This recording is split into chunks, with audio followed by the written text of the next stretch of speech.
You want to put like somewhere around there? Thank you.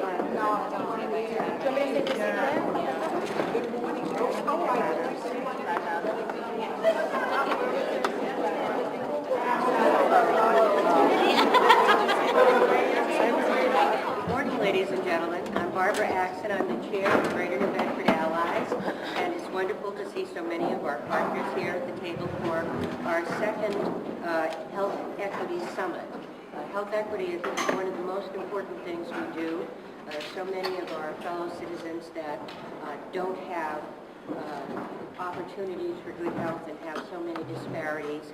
And so I think the work of this committee put this summit together. So in our last summit, we really looked at what our history was, and this year we're going to be looking forward. So I'm very pleased to have all of you here, and I'd like to particularly thank Tufts Healthcare, who have generously supported having a luncheon here. So, and I'd like to ask Connie Mota to come up and say a few words. Gabrielle is going to be doing it. Gabrielle, okay. It's okay. Gabrielle Spinola. Thank you, everyone, for attending today's event. We're actually new in the neighborhood. Tufts Health Plan has just gone statewide, or will be going statewide as of January 1st of 2014. And we're actually new neighbors to your community. Connie Moto is actually the one that represents this area. And we're looking to all of you to assist us with referrals, networking, anything that you can help us to come into this neighborhood and help the individuals with our SCOPE program. And those individuals are the ones that qualify for Mass Health and have Medicare Part A and B. We're putting together an event on December 5th. It's a cocktail event, just saying, you know, we're in the neighborhood, come on through, and it's actually at White's, right? Did I get that right? Good. Yep. Yeah. So we're at White's, and we have invitations, correct? It'll be coming out. It'll be coming out. So we look to all of you to come on down and say hi to us, and, you know, have some drinks and hors d'oeuvres on us. Thank you.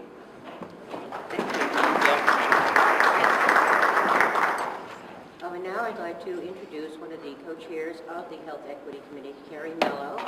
And Carrie's going to be introducing our keynote speaker. Carrie? I'm introducing both co-chairs, Martha Gonzalez and Carrie Mello.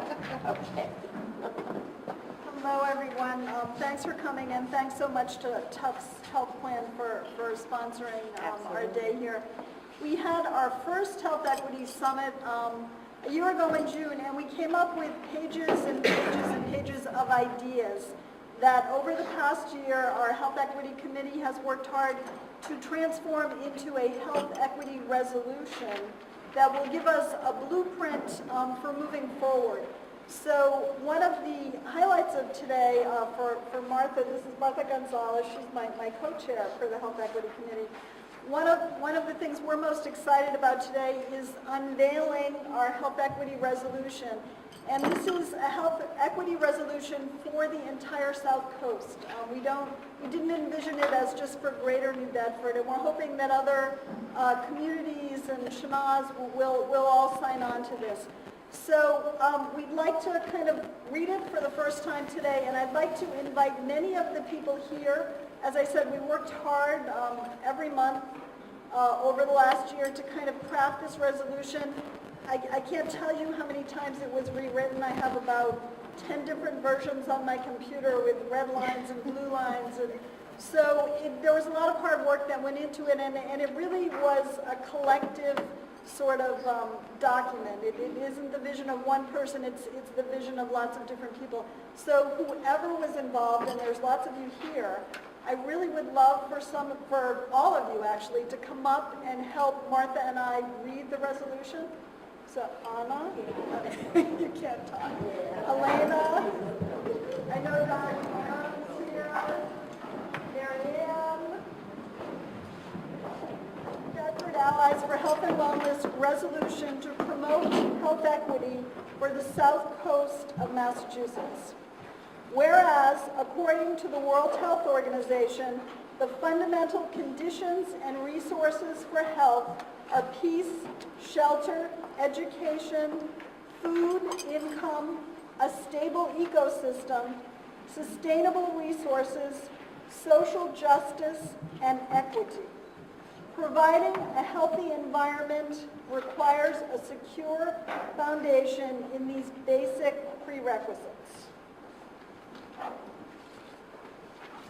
Whereas all residents of South Coast of Massachusetts shall have access to opportunities to enjoy and experience health, wellness, and social justice via broad, systematic, community-wide efforts that identify, address, and eliminate health disparities that are avoidable, unfair, or unjust, and/or are the result of social or economic conditions, social disadvantages, or discrimination.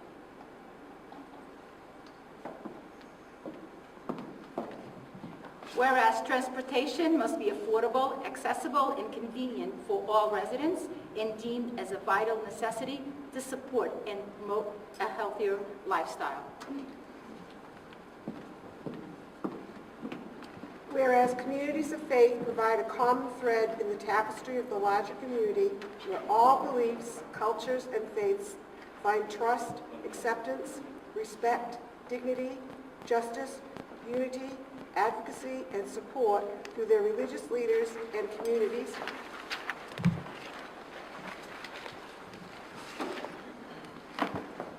Whereas environmental justice is considered to be a form of health equity, all residents of the South Coast shall have a right to live and work in a safe and healthy environment, free of toxins and environmental contaminants, including secondhand smoke, and whereby all members of the community shall be invested in creating a healthy environment for all residents regardless of where they live.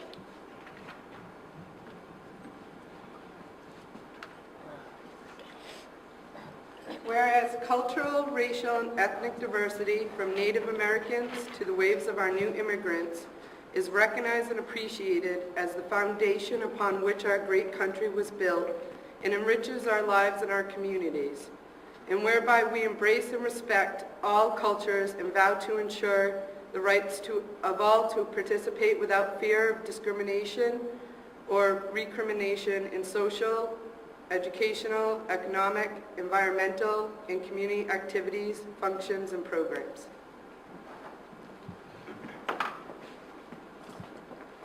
Whereas education impacts the ability to lead a healthy lifestyle, and all residents are entitled to access to high quality and comprehensive education that is sensitive to and based on a total appreciation of the physical, economic, mental, emotional, social, cultural, and linguistic needs of its people in order to succeed and prosper for the future.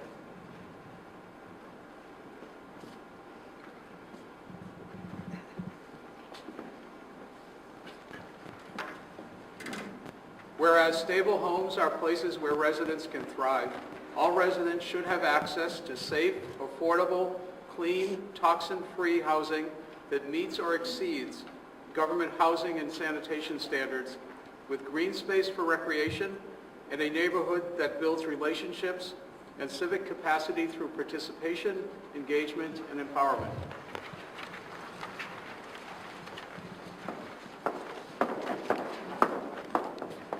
Therefore, be it resolved that Greater New Bedford Allies for Health and Wellness Incorporated and Health and Human Service Coalition, aka Community Health Network Area Coalition number 26, serving the communities of Acushnet, Dartmouth, Fairhaven, Freetown, Mattapoisett, Marion, New Bedford, Mattapoisett, and Rochester in the Commonwealth of Massachusetts, support the following actions to achieve health equity.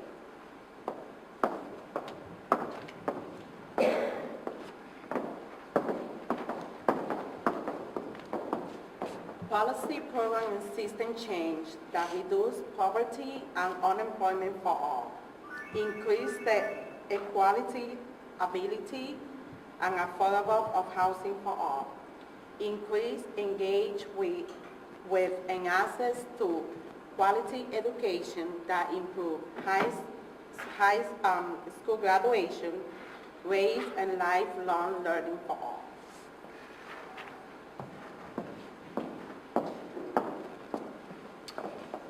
Improve the quality of the built environment in all our neighborhoods through enhanced public safety efforts and public infrastructure that includes well-maintained parks, beaches, playgrounds, bike paths, green spaces, and other amenities.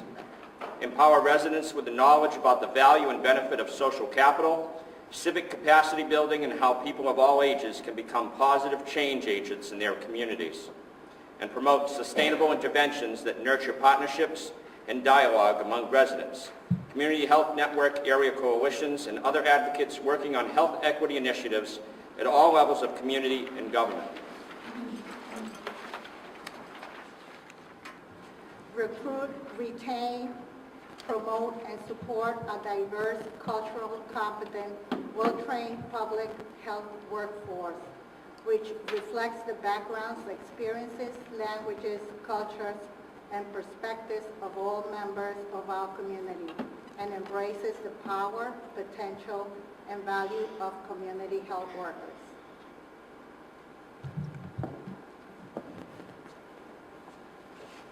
Establish systematic efforts to measure and evaluate and share the results of community policies, interventions, and programs that improve health outcomes and contribute to health equity. Further, Greater New Bedford Allies for Health and Wellness invites Community Health Network area coalitions throughout the Commonwealth of Massachusetts to support this health equity resolution by signing on as an organization or group endorsing and supporting this movement throughout Massachusetts. Therefore, this health equity resolution is adopted by the Greater New Bedford Allies for Health and Wellness on Friday, November 15th, 2013.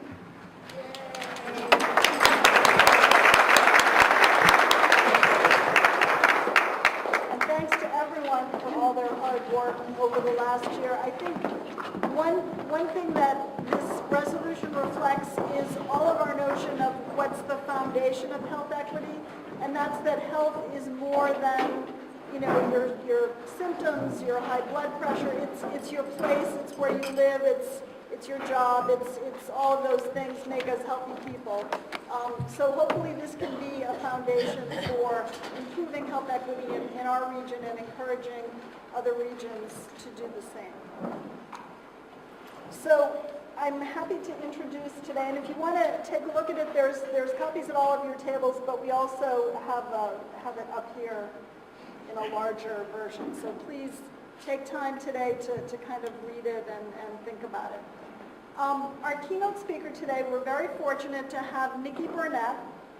Nikki is the Regional Vice President of Health Equity for the American Heart Association, covering all of the New England states. So she's involved in a number of initiatives that the Heart Association is sponsoring to reduce health disparities and improve health equity. Prior to that, she worked for 11 years at Bay State Medical Center in Springfield. I believe she's a lifelong resident of Springfield. And there she ran a fellowship program for cardiologists and also was involved in clinical research. So she has the clinical side and the community side. She also is a member of the board of Partners for Healthier Community, and that's not the Partners for Healthier Community that we're all familiar with, but in Springfield, there is another Partners for a Healthier Community that's working to make Springfield a healthier place. So Nikki, I also wanted to mention, Nikki actually has been down here in New Bedford a number of times because she's working on a special project to address hypertension in public housing in New Bedford. So she's been kind enough to come down and train a number of people down here as blood pressure coaches, and maybe she'll talk a little bit about what she's doing down here.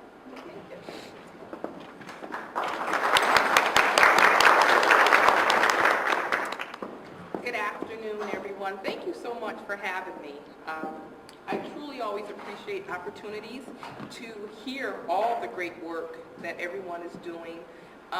Hopefully to inform you about some of the work that we are doing, and ultimately we always want to collaborate and come together and use our time, talent, and resources to make a better impact on health equity. I've connected with a few of you.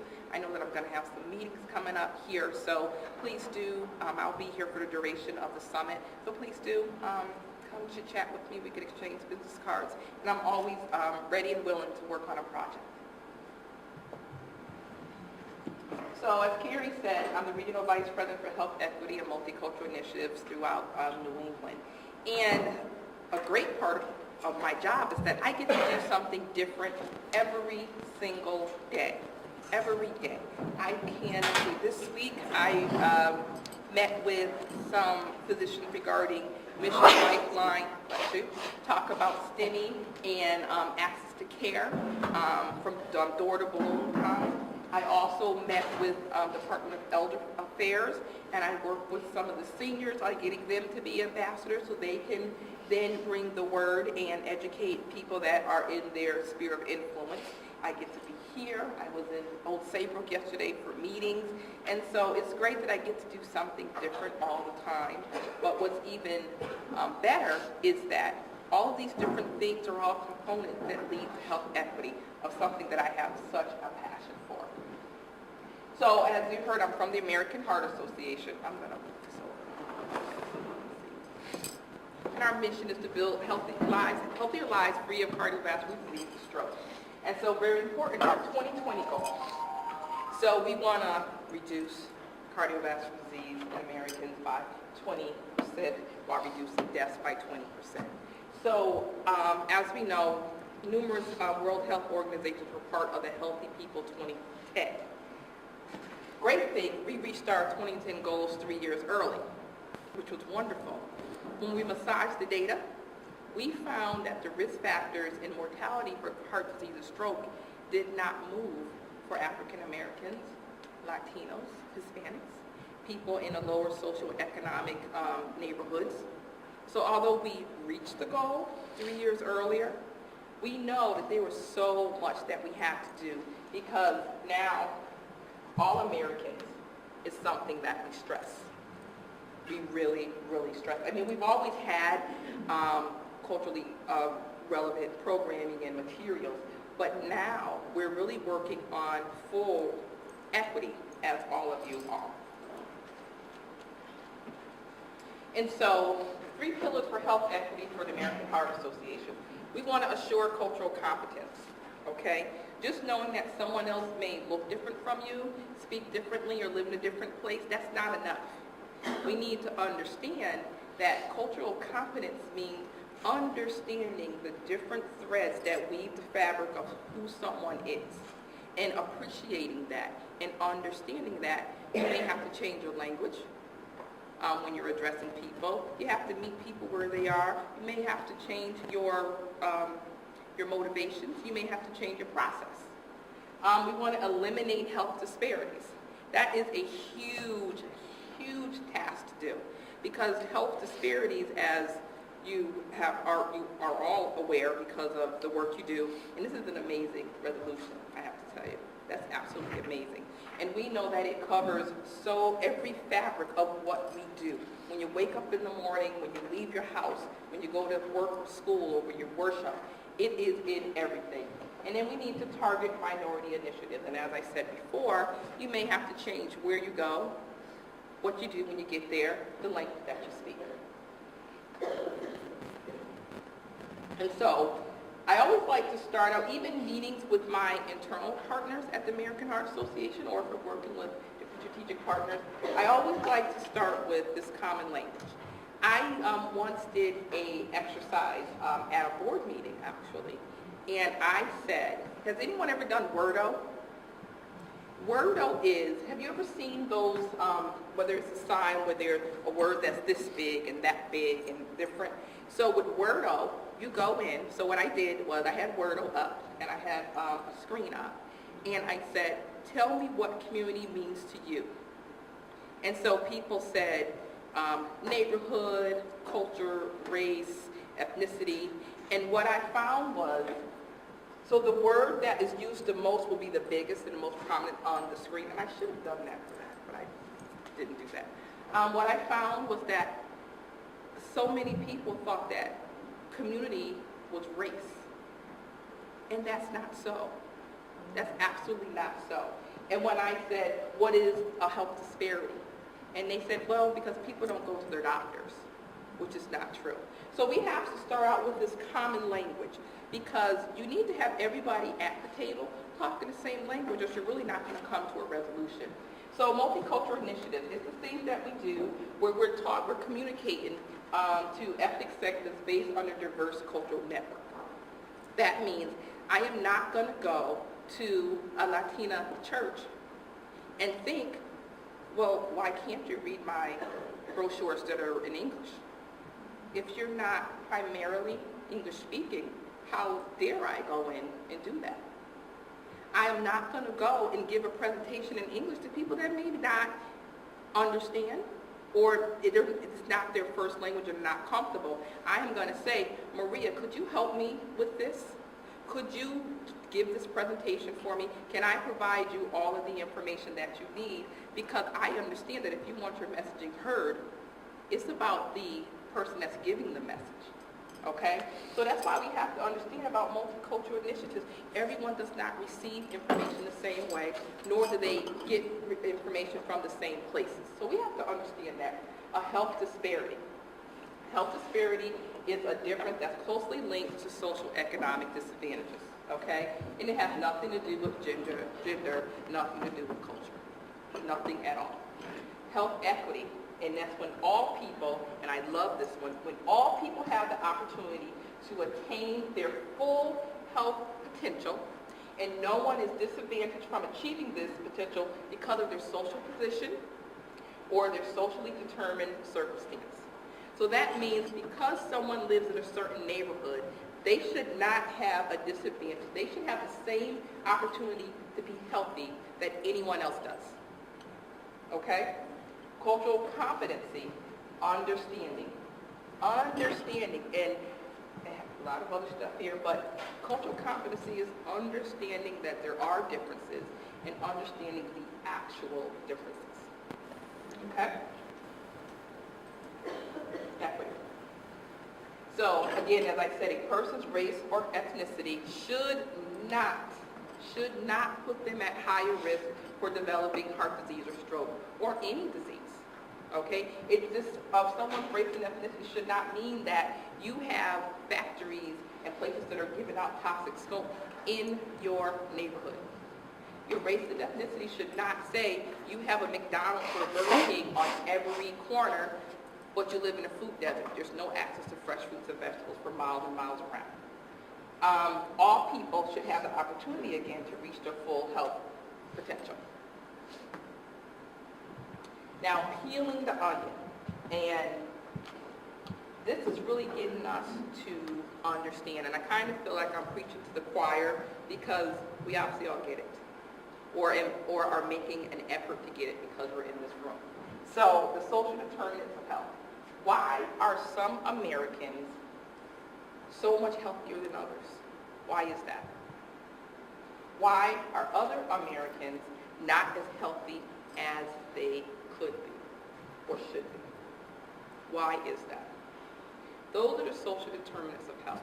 I don't know if any of you have seen Natural Causes, where it has one of the components is place matters, and it takes place in a rural factory industry town, and it was the kind of place where your father worked there, retired there, your grandfather, that's what you did. That industry was the economic center of that town. When those factories closed down, it showed hypertension shot through the ceiling. Well, maybe you can't have fresh fruits and vegetables. Maybe that dollar menu at McDonald's is what you can have because that's what you can afford. Maybe you cannot afford those low sodium soups, low sodium different meals. So the closing of that factory, it caused the escalation of all these different health factors here. And as well as people lost their insurance. They lost their insurance. You lose your insurance.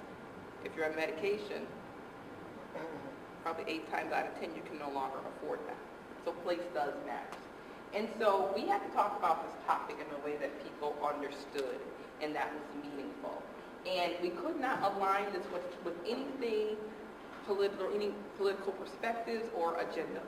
One thing I really love about the American Heart Association is that we cannot apply for any state or federal grants, any money. So we don't care who's in any office. We care about advocating for clean air, funding for heart disease and stroke education, making CPR a graduation requirement for high school, and all those other things. And so you have to really look at the social determinants of health. You can't be swayed by who's in office or who you want to be in office, or no matter what office it is. And you touched on this very well in your resolution. And health starts where we live, where we learn, where we work, where we play, and where we worship.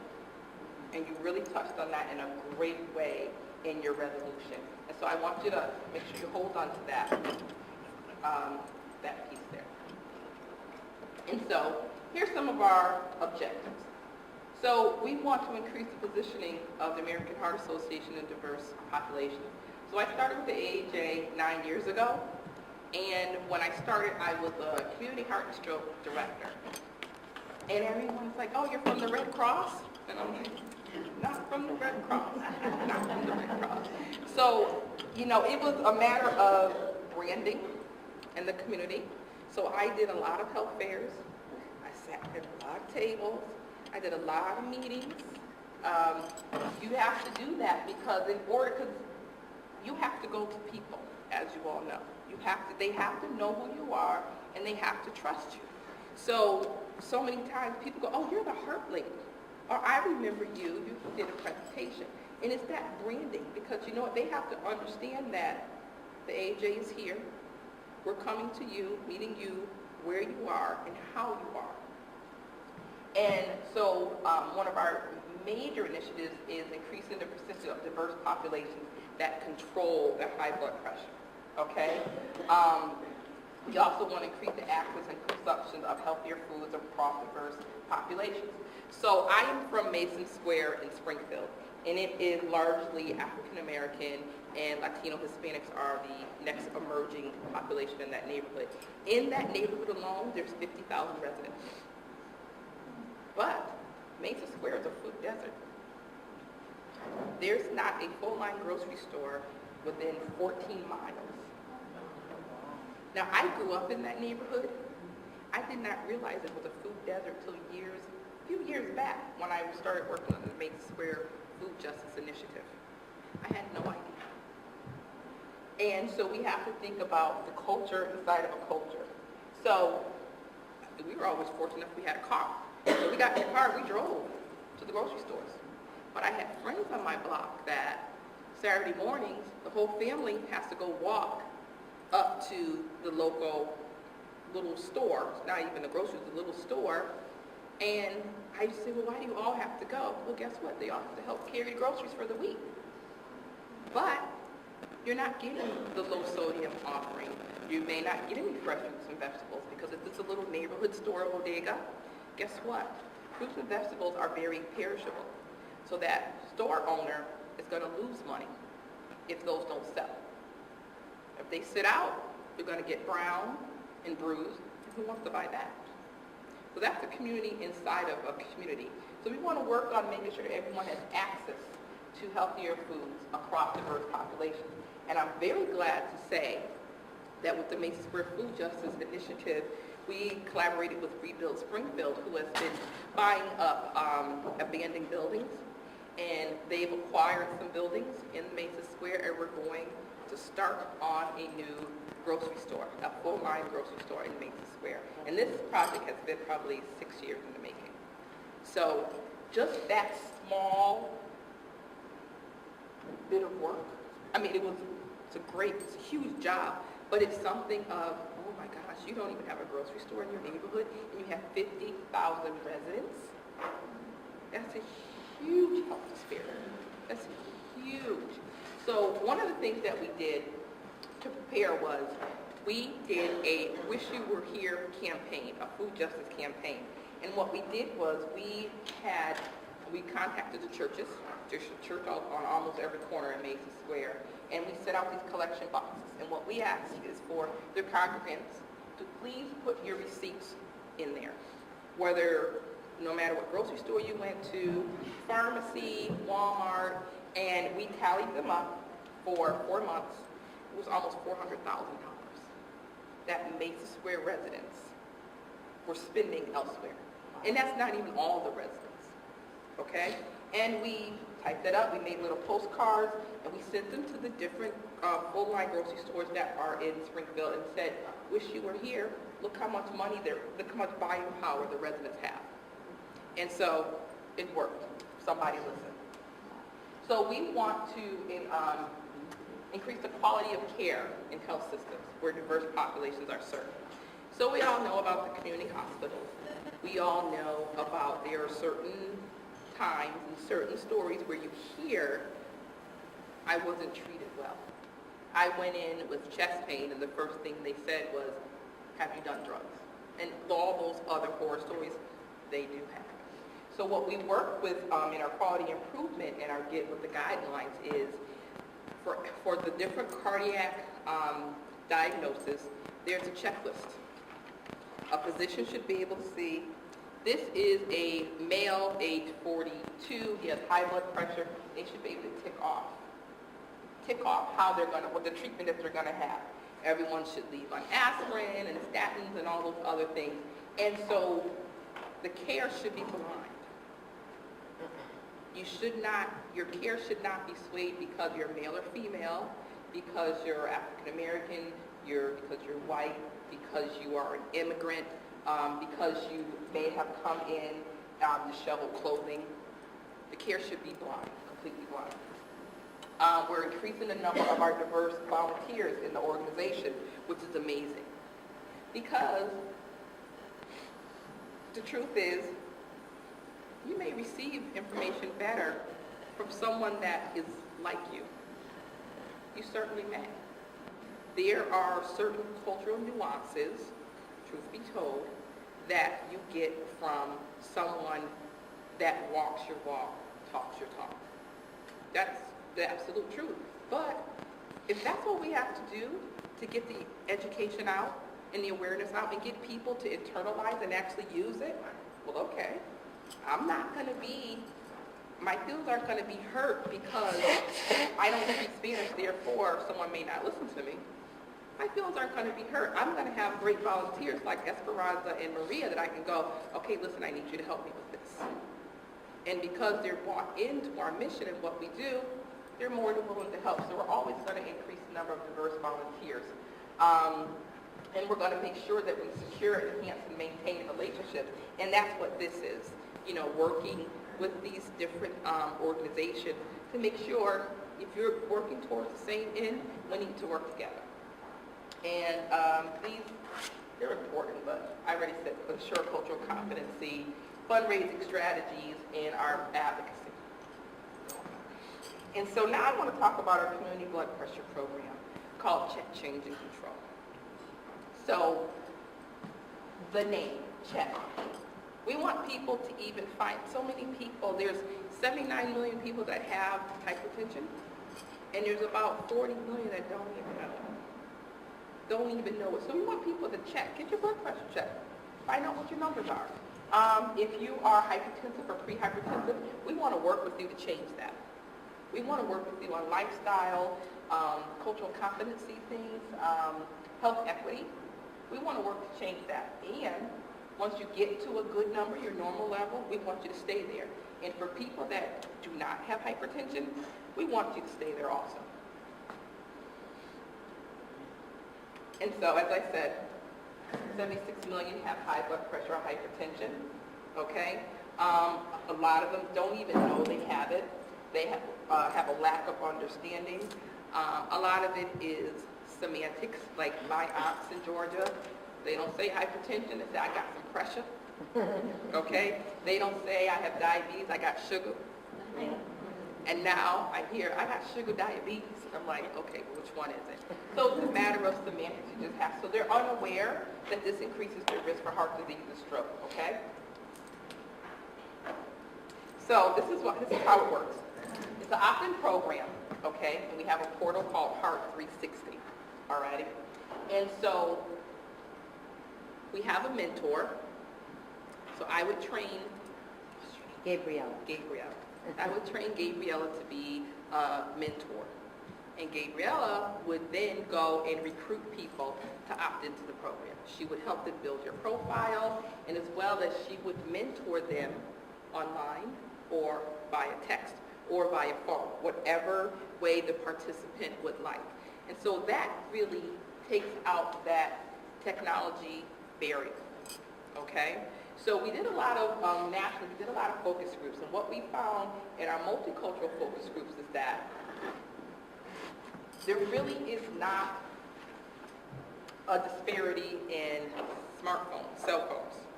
Everybody, almost everybody has one. My 73-year-old mother has what she calls her Obama phone. You know, the one that you get free because she's her Obama phone. She'll never text on it, but she has one, and she can dial my number several times a day. So we're glad that she has that. So we're finding that text messaging is how so many people are getting their information. There's a study that shows it'll take someone 90 minutes to return your email. It'll take them maybe less than 90 seconds to return your text. There are people, you call them up, they won't answer, but you text them, they're going to text you right back. It's like, well, why didn't you just pick up the phone? Well, sometimes I don't want to talk to you. Sometimes I just want to text you the response and be done with that. So that works very, very well. And so by building their profile in the Heart 360, and Gabriella is attached to that by her mentor number. And let's talk about, first let me just say something about HIPAA and privacy.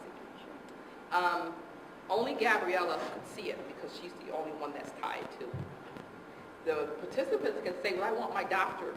Okay, we can tie your physician to it. And it doesn't become part of the electronic medical record because this is self-reported.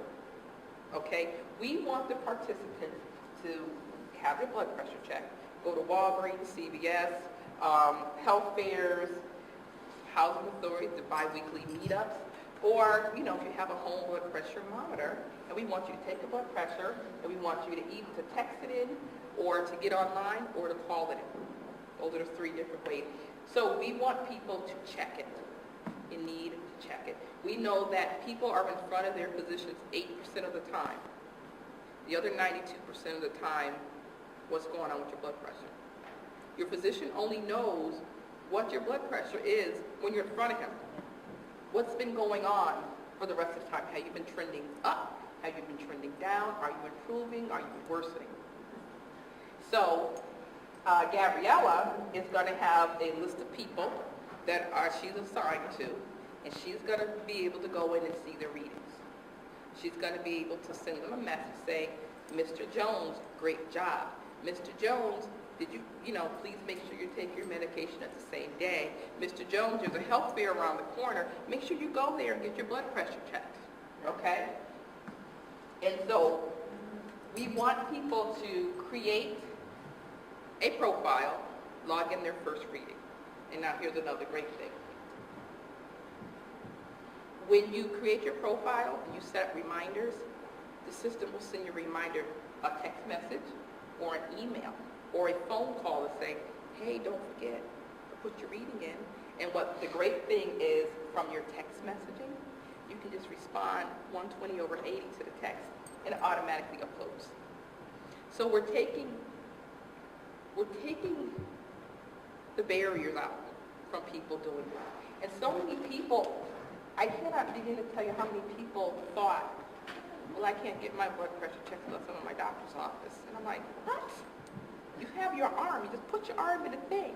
And so just empowering people for thinking you can do this yourself. You can do that. You can be a good steward and an active advocate in your own health. That's empowering people. And we all know from the work that we do in communities, when you empower somebody, they are a force to be reckoned with. Look at all the advocacy that neighborhood health councils do.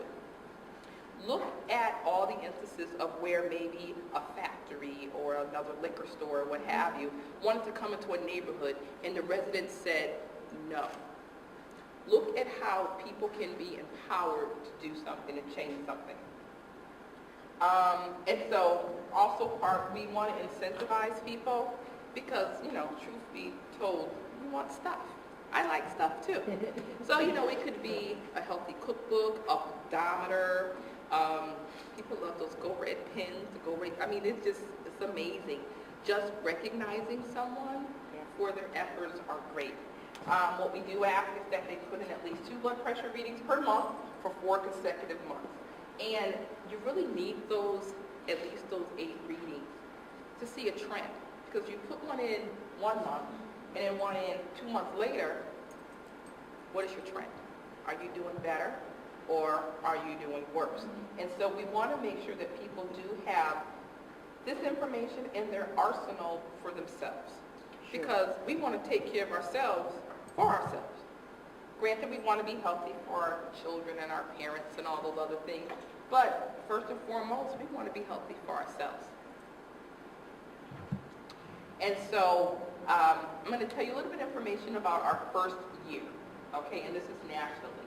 So from August of last year to June of this year, we have over 30,000 people that have, 30,000 blood pressure readings in the system, almost 9,400 participants, which is amazing because this program on the AHA side can be pretty labor intensive because you do a lot of presentations, a lot of trainings, retrainings and retrainings, and to get people to stay compliant, you all know in your work, sometimes it is a challenge. But, we made great strides. But we found that the average age of people was 53 years old.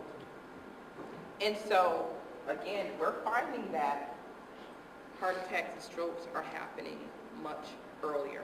So a lot of our programming is targeted to people 39, 30s.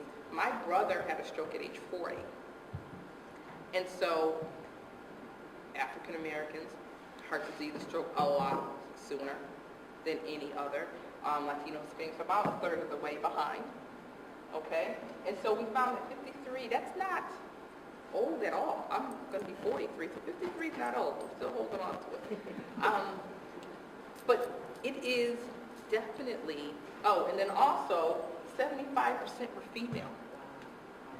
But heart disease is the #1 killer of women.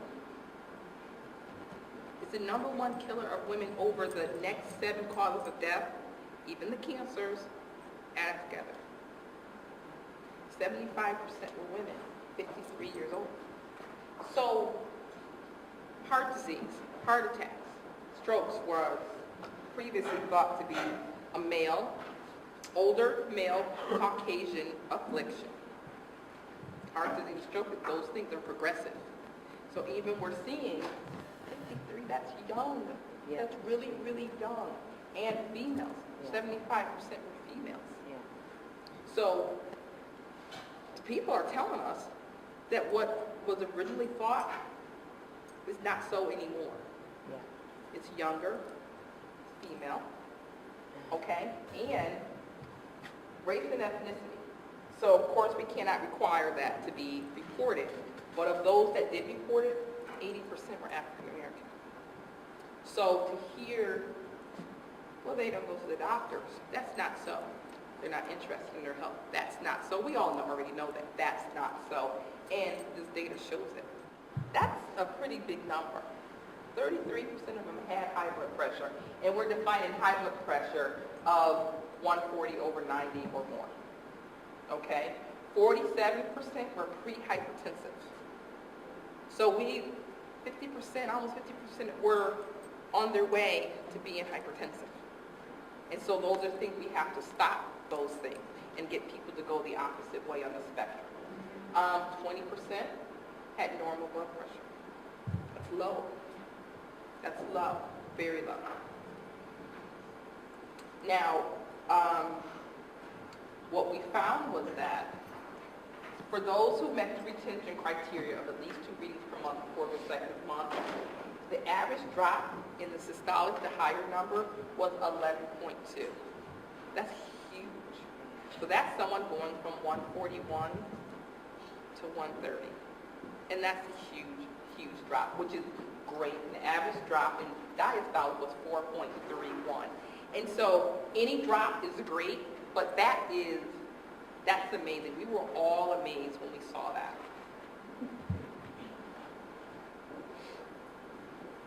Okay, so I don't need that. And so what does this mean? A drop in the systolic is your big number. If you drop your big number by just 5 points, in mmHg is millimeters of mercury, that's how we measure blood pressure, you have a 9% reduction in heart disease mortality. Mortality means death. So you decrease your chances of dying from heart disease by 9%. And that's pretty good from just 5 points. So if you go from 130 to 125, which you can do easily with diet, exercise, and reduce your sodium, you reduce your chances of dying from heart disease by 9%. Especially with heart disease being the #1 killer of all Americans, that 9% decrease certainly means a lot. You're going to decrease your chances of dying from a stroke by 14%. Now I'm talking just a 5-point decrease. You can decrease that 5 point just by decreasing your sodium in your diet. Just by decreasing your sodium. And overall reduction of mortality is 7%. So if I have the opportunity to increase my odds, live it a little bit longer by 7%, I'm definitely going to do what I have to do. Most definitely. So the key contributing factors to our success of the check change control is we want to recruit the right partners of strategic alliance. So I cannot tell you how many trainings I have done that have gone nowhere. People have had great intent, I get it. They've called me, we were interested, but sometimes they don't have the structure that's already existing. And that's okay. Then, we just need to use a different way to get to them. So we want to recruit the right strategic partners. And so I'm going to give you an example of right strategic partners. South Coast Hospital, South Coast Medical Van, and New Bedford Housing Authority. So we have 3 sites in New Bedford, in the housing authorities. UMass Dartmouth nurses do their rotations through there. So they are our check change control mentors. This program is what they do. The residents, they live there. So you have your built-in resource of people. South Coast Hospital was kind enough to donate some blood pressure monitors. So now you have people, you have the nurses that are going to come and do the blood pressure, and then you have the blood pressure monitor there for people that want to do it in between on their own. South Coast Mobile Van, they also go to those housing authority sites, so they're also getting their blood pressure done there. So those are the right partners. And they were existing partners for me, and they're consistent partners. Okay, we've had great success. And with the 3 different, I think we have 60 plus, and it's growing every day. Esperanza and Maria are doing great work to recruit people. And strong volunteer stakeholders are my stakeholders at UMass, South Coast, and the New Bedford Housing Authority. So, what are our foundational program principles? So, getting your blood pressure under control in small steps in a controlled setting. Small steps, 5 millimeter decrease, small steps. Anyone that's also on a weight loss journey, we all know, small goals are great goals. Small victories are great victories. Okay, so self-monitoring and tracking. If you are, it's like the Weight Watchers module. If you're tracking that, and if you know that every week or every other week you have to get on that scale in front of somebody, oh, guess what? You're really going to rethink that, handful of chocolate chip cookie. Exactly, that brownie. You're really going to do that. And so another thing is that at home or outside of the healthcare provider office setting, as I said, 8% of the time you're in your doctor's office. Only 8% of the time. If 92% of the time, what's going on? What is going on? You can track that. Self-monitoring and a communication tool is one thing to get your blood pressure taken, but do you know the numbers? Can you recall the numbers? My father, he is no longer allowed to ever go to the doctors by himself, because if he told me one more time, what, Dad, what happened? Nothing. What did he say? I'm all right. Well, what was your blood pressure? I don't know. He didn't tell me. Did you ask? Yeah. So, he's I digress. So, the use of self-monitoring and a communication tool so that you are keeping track and you have someone that's walking that journey with you. Your mentors are invested in you. They're walking that journey. They want to see you do well. Self-management. We know that doctors can tell their patients diet, exercise, fresh fruits and vegetables, decrease the sodium, which are all the correct things to do. But if we don't do it, what good is it if we don't actually do it? Health mentors, again, you want to walk that journey. So I can go and, don't tell anybody, strong arm my father and make him sign that form so I can have access to his medical records. But I can encourage and motivate him. Yeah. Whereas if he's just going willy-nilly, Lord knows what could have happened. And so you want someone to encourage. And people that may not have realized how big of an issue this was, to have someone to take that one-on-one relationship time with them and actually get them to change it. The UMass Dartmouth nurses are doing a great job with that New Bedford Housing Authority. They're making relationships with the residents there. And they're saying, I care about you. Come on, let me help you do this. Let me show you how to do this. Multicultural issues. So, we all know you go into the doctor's office, get that white coat syndrome. You leave in the 12 to 15 minutes that their insurance allows them to be with you, and you have no idea what they said. No idea what they said. So now, guess what? Multicultural issues. I can go and say, here are some healthy soul food cookbooks. Here are healthy Latino cookbooks. I understand that there's certain things that you like. There's certain things that's cultural to you. I get that. I'm not here to say, that's horrible. I'm here to say, here's a different way that you prepare it that's going to be conducive to a better health. And again, here's our journey. Tracking creates awareness, as I said about the Weight Watchers module. Small steps, set achievement and goals.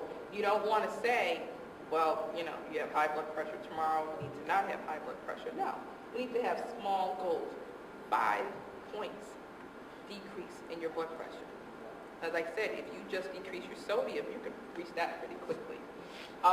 Recognize the efforts of the habits. Our coaches say, great job.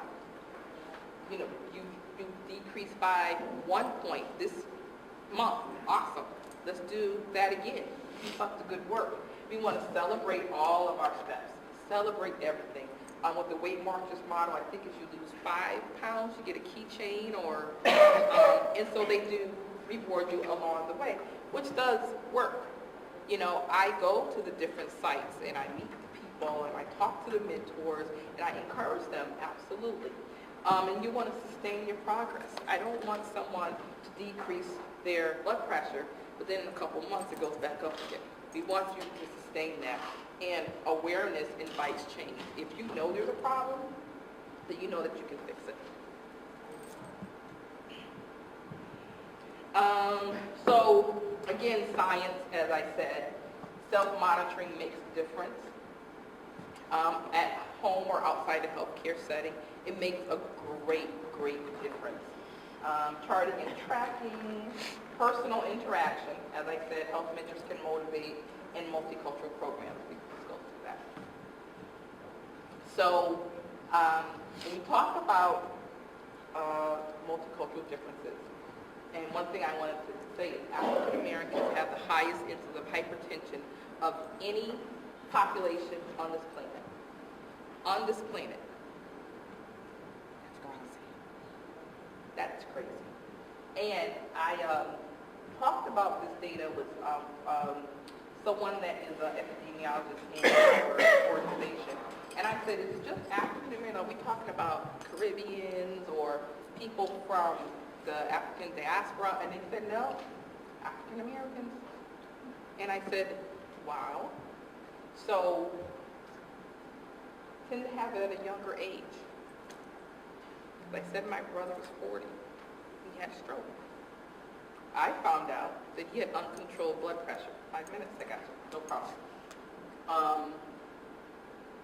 And individual lifestyle factors in obesity and inactivity. And again, if you live in a neighborhood where there's no green spaces, if you live in a place where the parks are not safe, there's no lights, the sidewalks are in disarray, there's not going to be a lot of physical activity outside. Go on.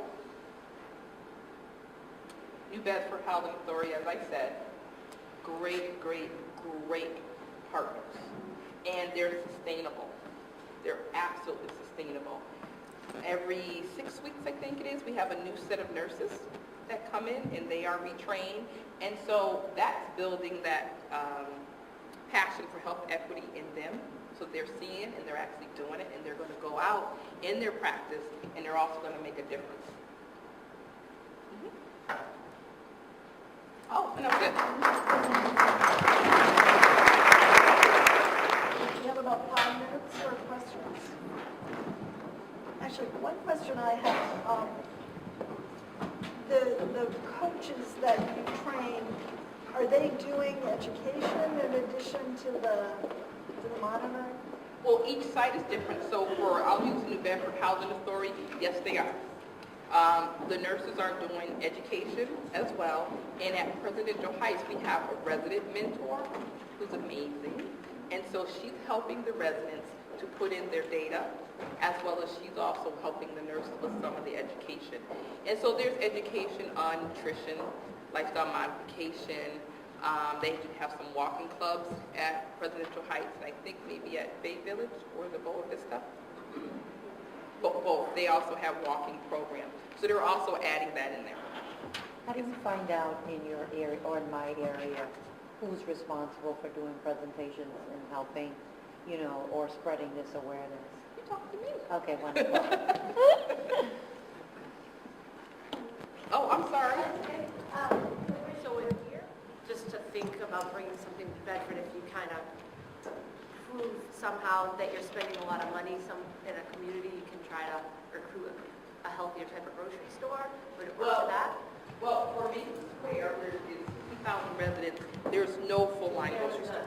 There was nothing. Exactly. Awesome. And so it worked. And it really, it comes down to economics.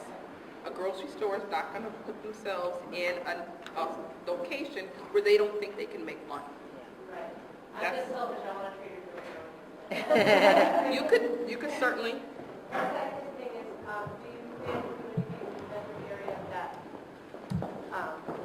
that targets like younger people to teach them, in other words, to teach them while they're young to get them on the right trail right away? Absolutely, I would love to do that, absolutely. And so one of the divisions of the American Heart Association is called Youth Markets, and they do the jump ropes for heart and the hoops for heart in the schools. Good. And so they handle that component. So what I would love to do in the New Bedford is working with the CPR as a graduation requirement for the schools here, and within maybe those sessions adding that education. But if you want to talk to me later, we certainly can talk about doing some education components in the schools, and as well as with the parents. There's different PTOs and booster clubs and things like that, so those are great places. I will say, my kids, we have a lot of sodium in our food, so the schools are already teaching them. I don't know, I guess UMass comes in, the nutrition program, which is great. So that's Yes, good. school lunches, in Massachusetts, we've done a lot of advocacy about school lunches, like getting the unhealthy things out of the vending machines, working with the people that have the contracts with the Department of Education that prepare the foods. A lot of them are those pre-prepared, heat-up chicken nuggets kind of things, so we have been working with them. I would love to chat with you and maybe sit down and talk with you about other things that you know are going on and see where we can add to that for you. Good. So if there are no other questions, I think we'll take about a 10-minute break. We will set up for our panel, and then we'll get the panel going in about 10 minutes. Thank you all. Thank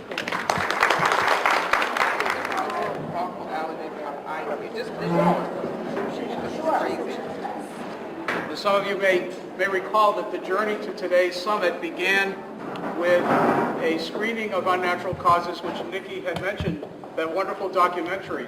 We did a screening here a few years ago on the South Coast in Dartmouth of a couple of episodes of that award-winning documentary.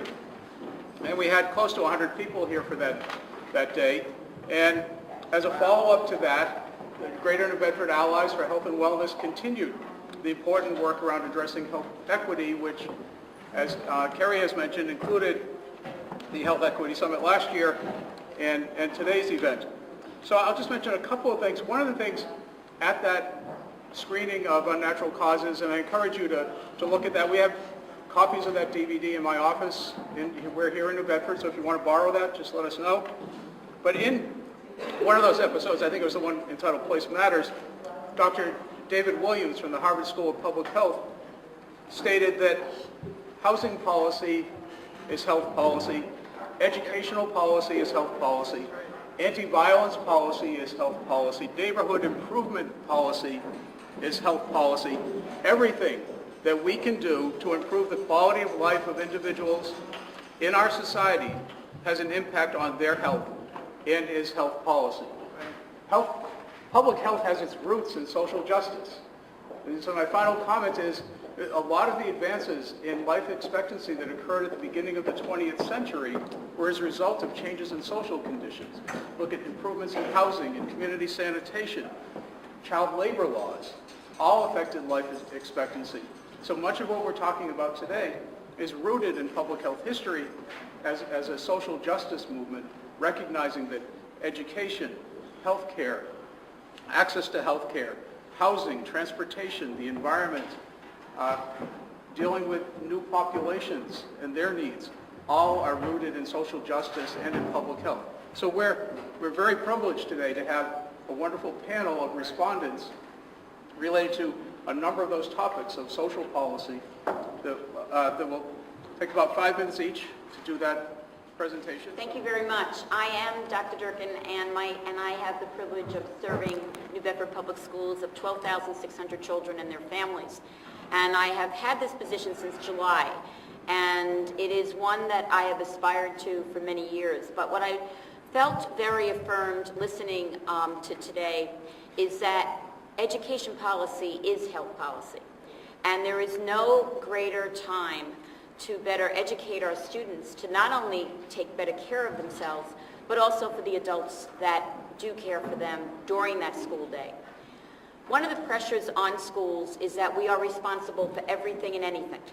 And as the demands increase on teachers, as well as on administrators, we sometimes forget that it is their home for 6 to 7 hours a day. And that, yes, there is a need to increase achievement here, an absolute need. New Bedford is one of the lowest performing cities in the state. New Bedford also has not made progress as it should for the past 5-6 years, and we're going to change that.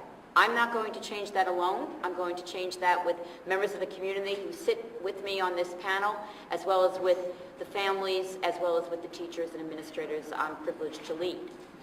From that, though, comes a focus on how do we care for kids. We care for kids to make sure they're safe, healthy, happy, and learning.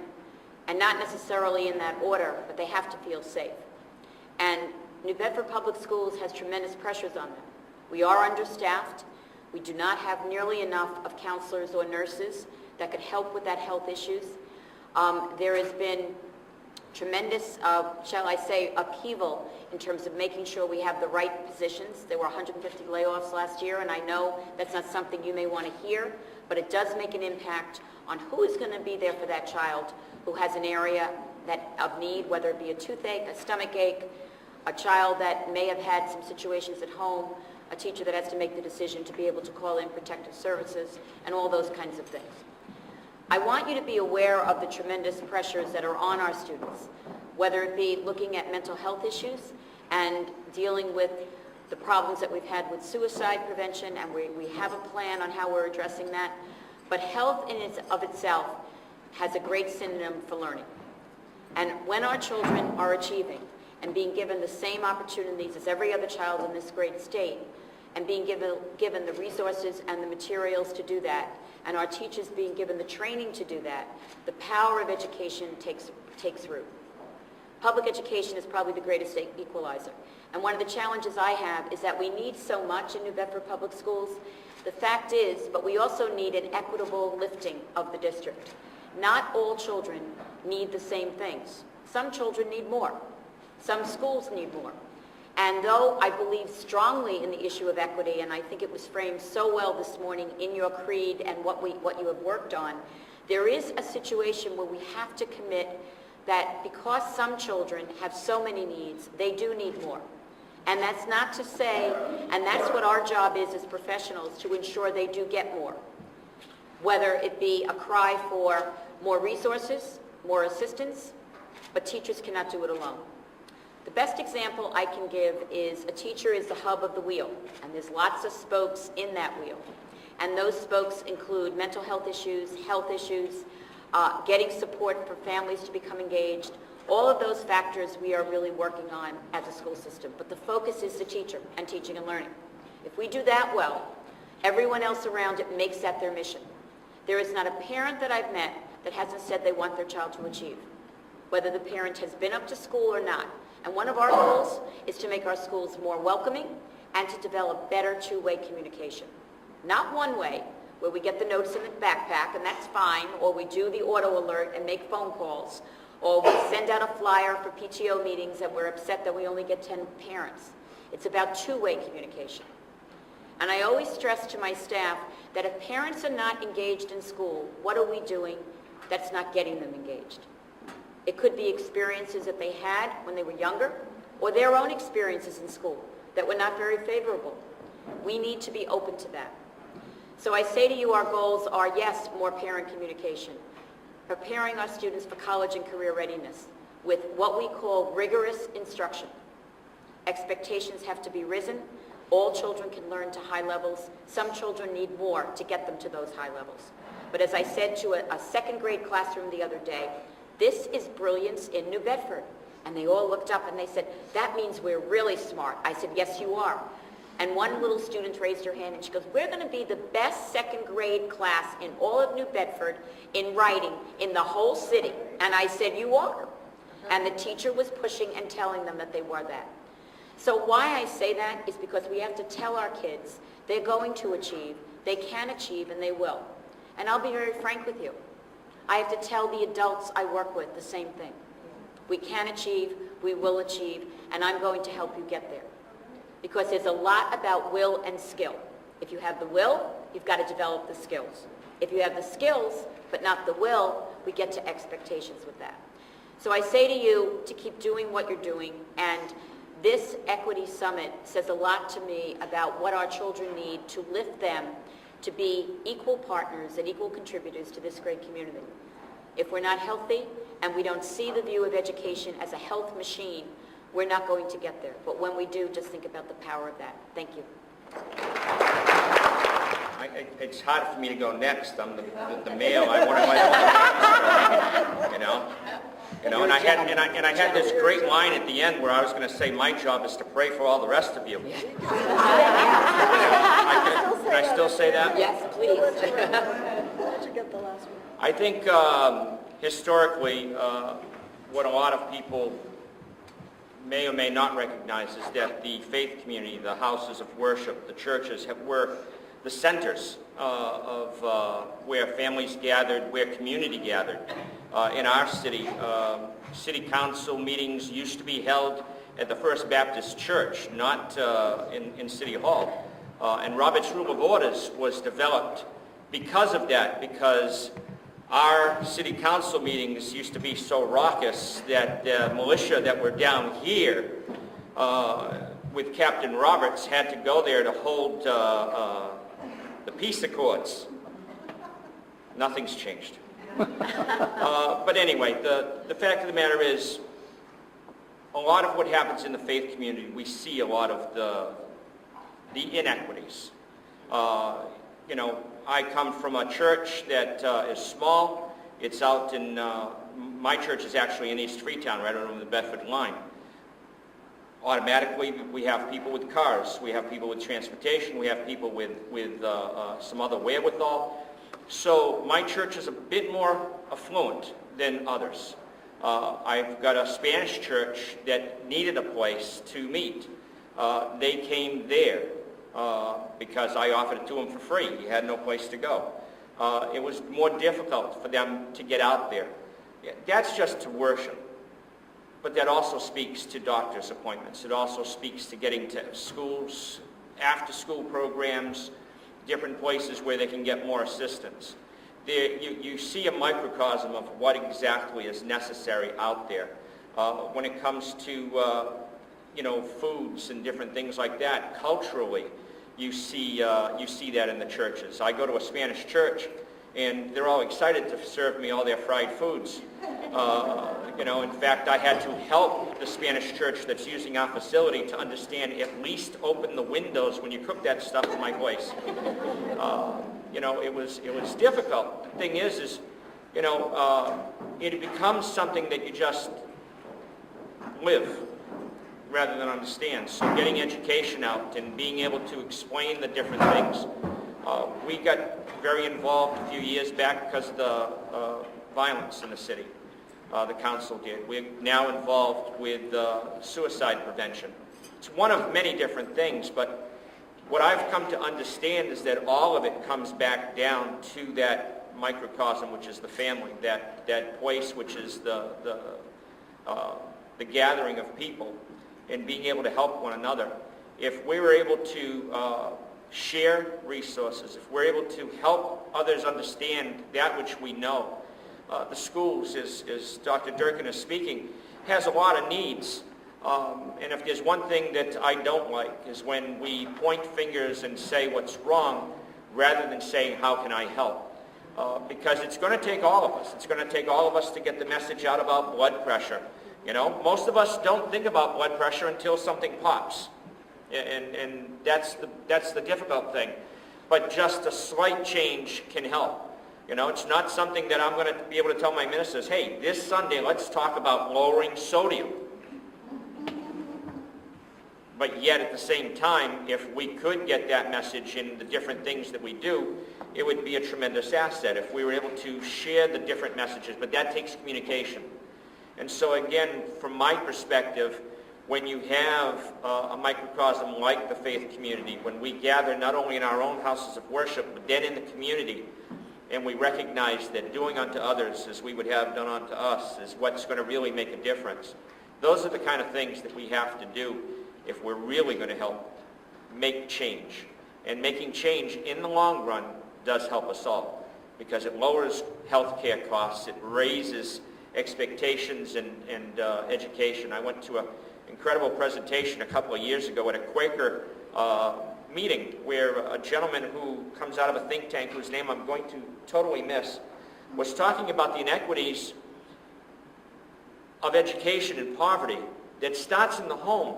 And the biggest reason is that because there is lack of communication in the home, the parents didn't have as much education, so they weren't talking as much. The TV became the babysitter. The amount of words the child was learning in a house of poverty was somewhere in the realm of about 600. I'll never forget this. 600 by the time they reached school age. Whereas a child in the home of a more affluent couple that had the ability to be with their children, that shut the TV off more, was in the thousands. And that already gives such a leap. And so now, you know, you don't want to give more to one child than another, but as Dr. Durkin quite frankly pointed out, and as we'll hear from our others, you know, in housing authority and everything else, people in poverty, sometimes you do have to give more assist to some just to get to the place where all the boats are floating on the same tide. And that's one of the things that equity in health, as in life, is necessary. We've got to look at how we help everybody because it helps us in the end. Population health, which I think we all hear, but we don't have a great sense of exactly what that means and how it impacts health equity. Accountable care organizations, which we probably have even less of a sense of what that means, and I'm not sure that I myself have a good grasp of all the ramifications of that. And then another term that I've come across in the last couple of months, which takes the accountable care organization to a whole nother level, and that's called accountable care communities. And I think, that's kind of what we're trying to create here on the South Coast. So I'll start with population health. What exactly is population health? We all know what a population is. It's a group of people. So there's lots of different definitions of population health, and actually the notion of population health isn't new. It kind of goes back several decades. But basically, it's kind of looking at the health of a community not as an individual, but as a group of individuals, and as a group of individuals all together. And looking at the people who are taking care of this population also as a collection of entities. It might be hospitals, community agencies, different groups. And that, at its very basic level, is what population health is. There's many, I'll just read one definition here that I thought kind of summed everything up nicely. The health of a population as measured by health status indicators and as influenced by social, economic, and physical environment. So it's not just your individual health, it's the health of the place that you live in. Personal health practices, individual capacity and coping skills, human biology, early childhood development, education, and health services. So hospitals haven't traditionally thought of that as the realm that they need to provide health in, but that's changing. And with the Affordable Care Act, there's a lot of movement toward the formation of accountable care organizations. And South Coast actually is about to initiate its own accountable care organization. Most healthcare systems have these. And what an accountable care organization is a group of healthcare providers that are working collaboratively to kind of take care of a population. And under the Affordable Care Act, there's actually financial incentive. The incentive in the past has been, to order another heart test, or, it's been a fee-for-service model. So the more tests, the more medications you prescribe, that's where the financial incentive was, not just for hospitals, but for drug companies and, the entire medical system, which kind of drives our costs up. So in the new realm of the Affordable Care Act, there's incentive to bring costs down by taking better care of people, not when they're sick, but in keeping them healthy. So as part of an accountable care organization, an ACO would be taking care of a population of people, and there would be much, or there is much more incentive to order those kinds of tests that Nikki was talking about, making sure that people have the right kind of care at the right time, but also have access to wellness services and things that can keep them healthy and keep them out of the hospital. And then taking that one step further, and I think this is a very new notion of accountable care communities, is when you not only bring together healthcare providers, but you bring together an entire community around the notion of keeping people healthy. And part of this is, sharing information, sharing data, sharing collaboration. So it's not just kind of a notion of everyone getting around a table talking. It involves computer systems, and one of the things that recently we've been a part of through Dr. Brenda Weiss at the Health Department is kind of an application process for a large grant that really kind of takes into account this notion of accountable care communities and transforming healthcare so there's more focus on prevention. And a big piece of that is actually some sort of computer system, which I can't wrap my brain around, but which a lot of IT people got, and it's called bidirectional e-health referral. So, you know, as Nikki mentioned, people like to text and things like that. We'd all be able to talk to each other, and if we had a child who came into the emergency department who we felt needed mental health services or some other kind of services, we could talk to someone via a computer, and then they would talk back to us. So that's kind of the wave of the future, and hopefully the way healthcare, you know, will be transformed. It'll take a while, but I think on the South Coast we're making some really good progress in doing that.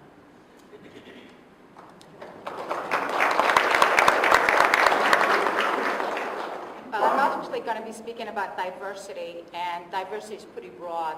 So I'm going to focus on the ethnic diversity in New Bedford.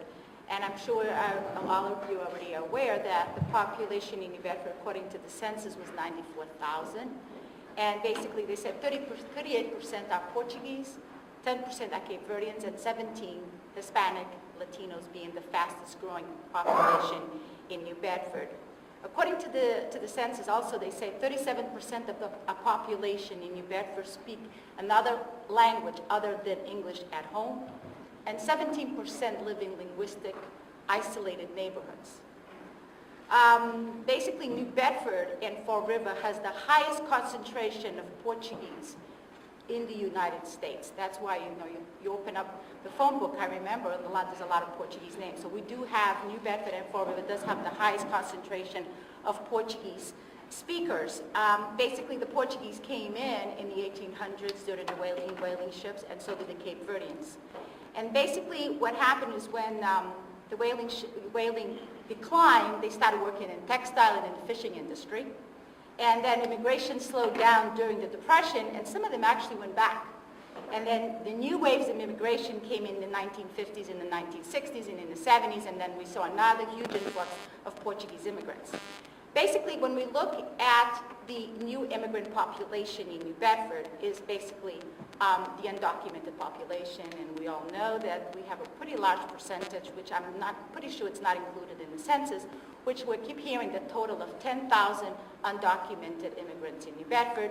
We're looking at 5,000 from Guatemala and another 5,000 from Central America. One of the things that we're also seeing now, and it was actually interesting because I was speaking to a friend of mine in Boston who runs an organization, and what we're seeing too is now that no one is really talking about is the new waves of immigrants that are coming from Portugal and Cape Verde. And while they're coming in as visitors and they're staying.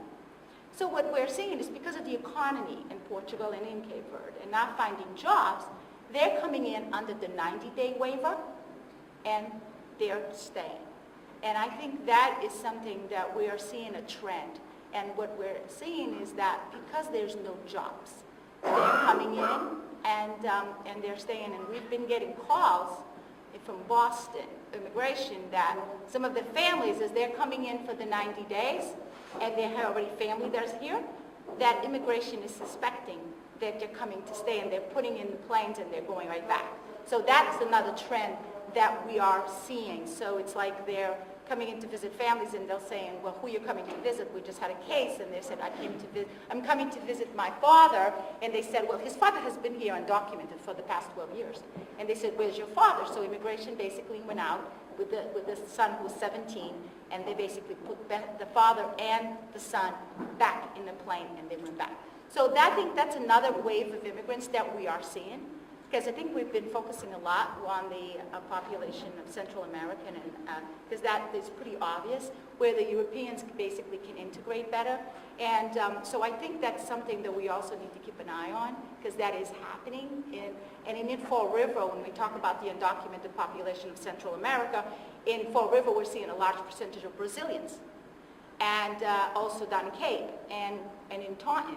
And the Brazilians basically started coming in with visas, and then e-visas stopped, and then what Brazilians started to do is they started coming through the border also.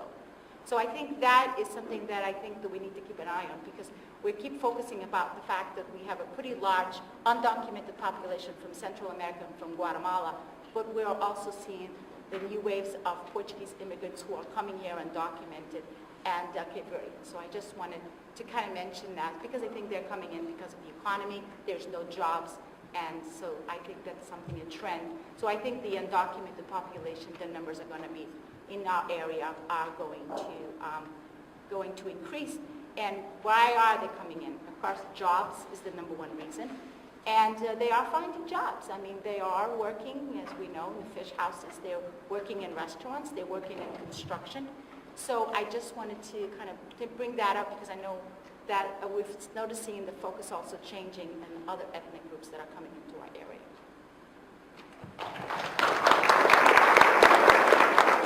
Housing Authority as one of 4 resident service coordinators.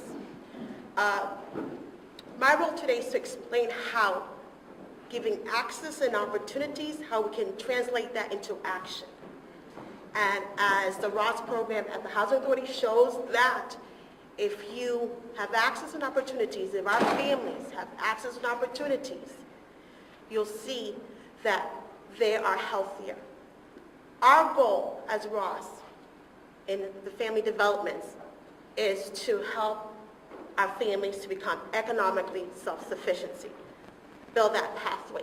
But in order to do that, we got to make sure that our families are healthy.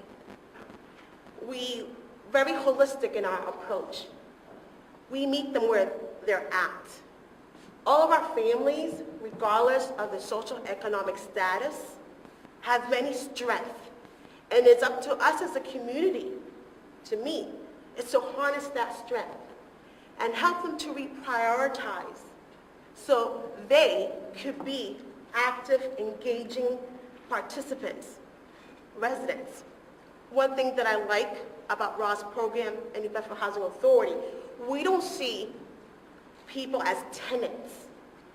We see them more than that. We see them as residents of New Bedford, where they can be engaged in the community, given the opportunities they need to be, so they could, again, go back to the school and be active.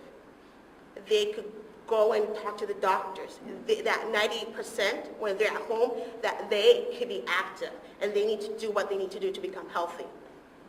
So one thing that we have done, and we have done well as a ROS program, is we worked with a lot of health-related providers, and we brought in a lot of programs on site. Because sometimes, for whatever reason, bad, good, and different, they're not going. Maybe because of the personal experience that they had with a doctor or with a school, or because they don't have the resources or the access. I think having access is a great solution.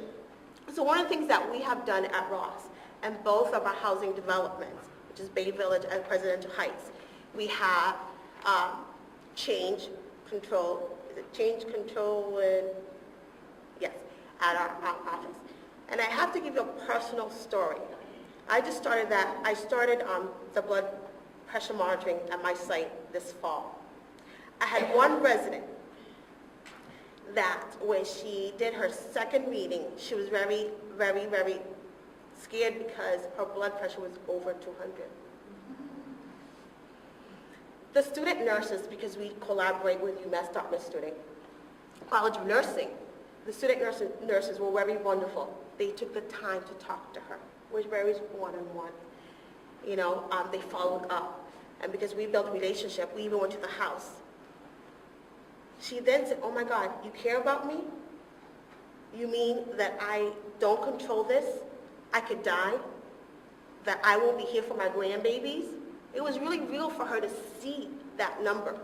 So now, every week, every Thursday, she's the first person that comes to a door to monitor her pressure. And she's elated. Now it's stable.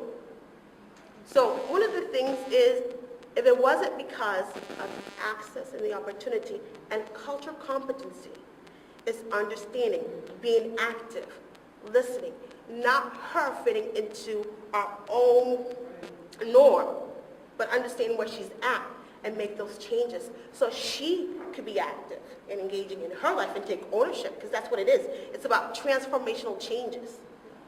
And now she's going to go back to her family. She's changing her diet. She's talking to other family. In the Latino culture, I'm Latina, so I can say, we like adobo, high in sodium, right? Or sazon. So, what are we doing? I mean, she's on a limited income. Let's get you the one that's light sodium. Let's look at different herbs. So you don't have to, Mrs. Dash is very expensive, by the way. So let's look at garlic and oregano, find other ways, to season your food versus just using adobo or sazon, or tell her, well, just go by Mrs. Dash. That's $3. That's a lot of money for something like this, compared to her income. So that's an opportunity. If we provide the opportunities and have that access and work with the right stakeholders who are committed, we can make a lot of progress. But we need to change the way we think and the way we engage. We have to take the time to learn our community. I always said this: what's good for Latinos and other ethnicity is good for all. Good for all. And every day and all day, as the resident service coordinator, I see that they are self-sufficient, because my role, again, is for them to become economically self-sufficiency, but they are self-sufficient.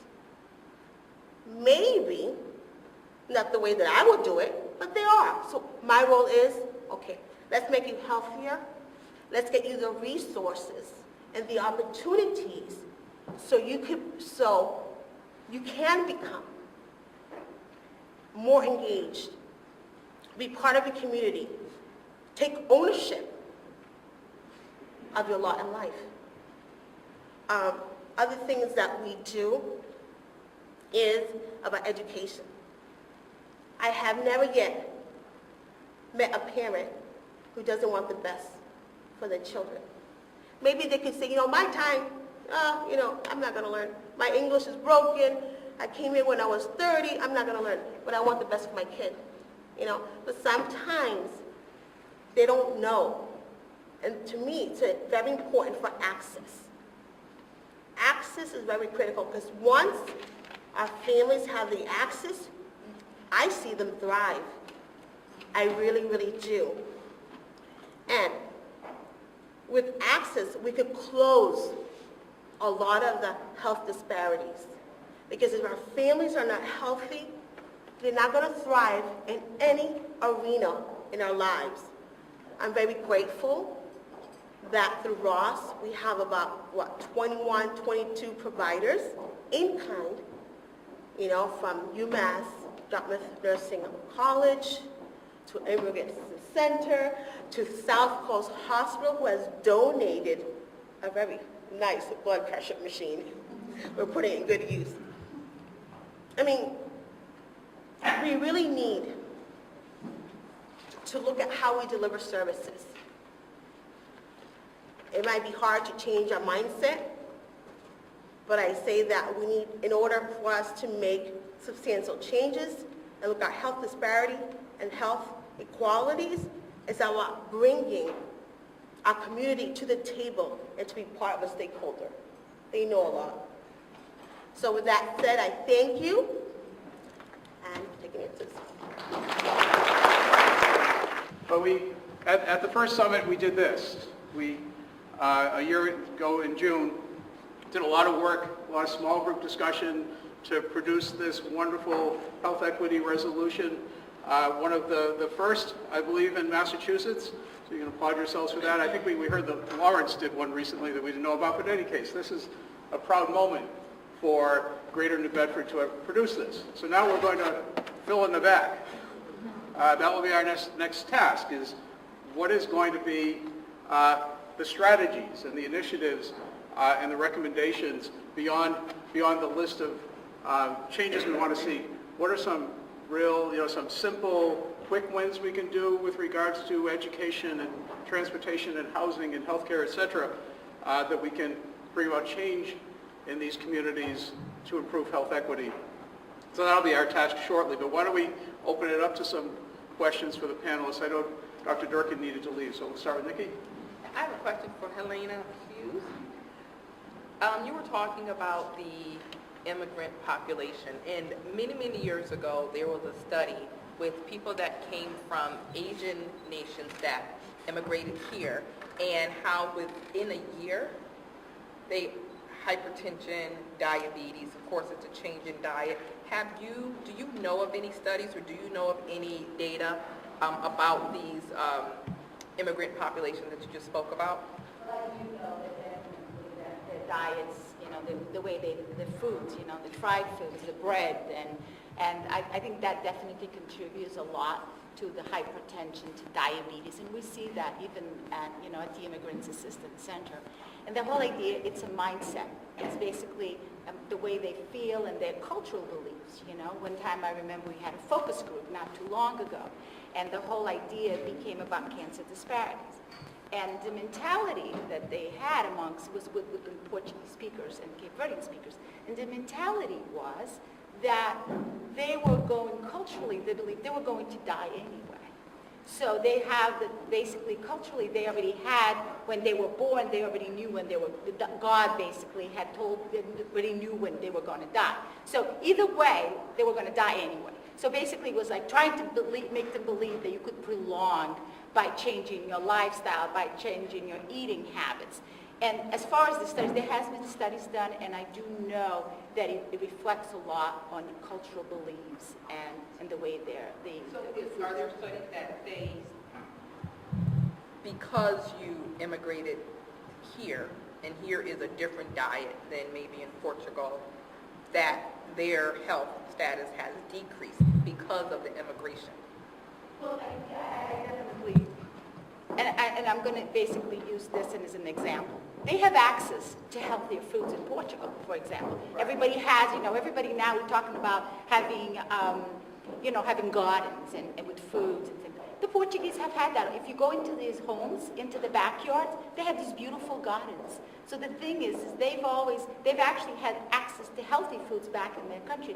What I think right now, because some of them have access to food, to healthy foods, and some don't, depending where they live. And basically, a lot of them live in areas that they don't feel safe walking.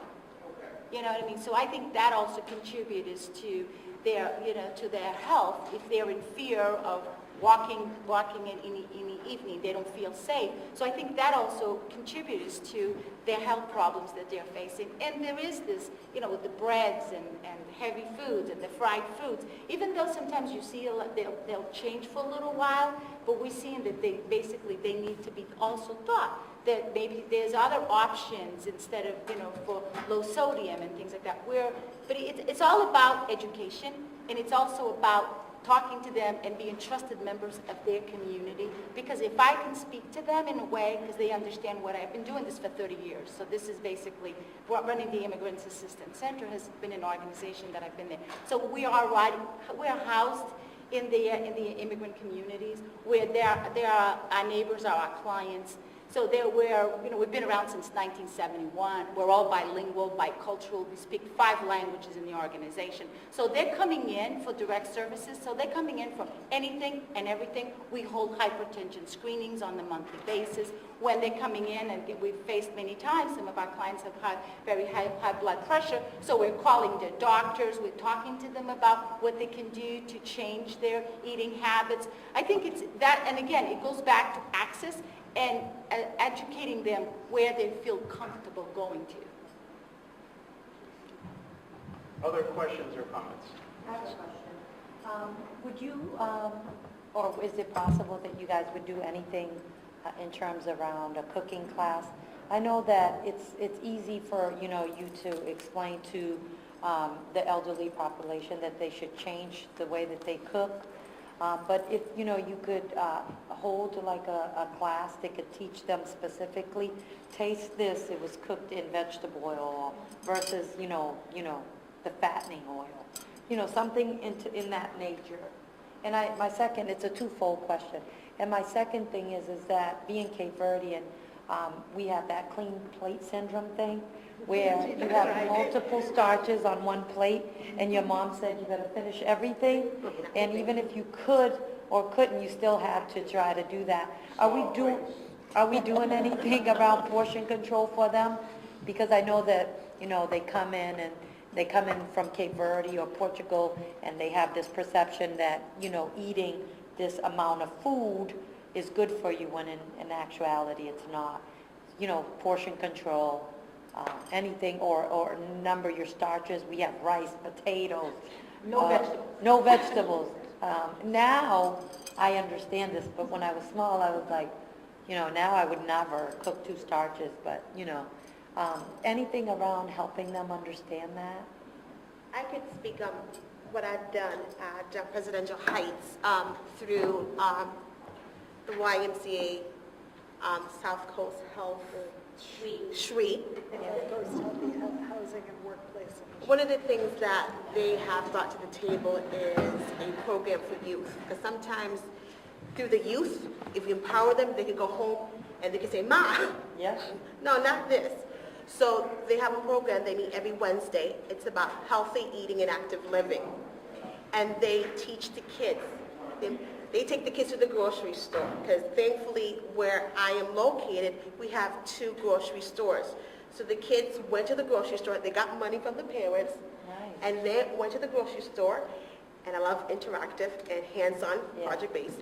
So they went to the market, and they themselves compared what's unhealthy. They looked at the label, they know how to read the label, and they had a choice. We allowed them to make a choice, you know, based upon what you're reading, you know, because they knew there was some, you know, pre-work.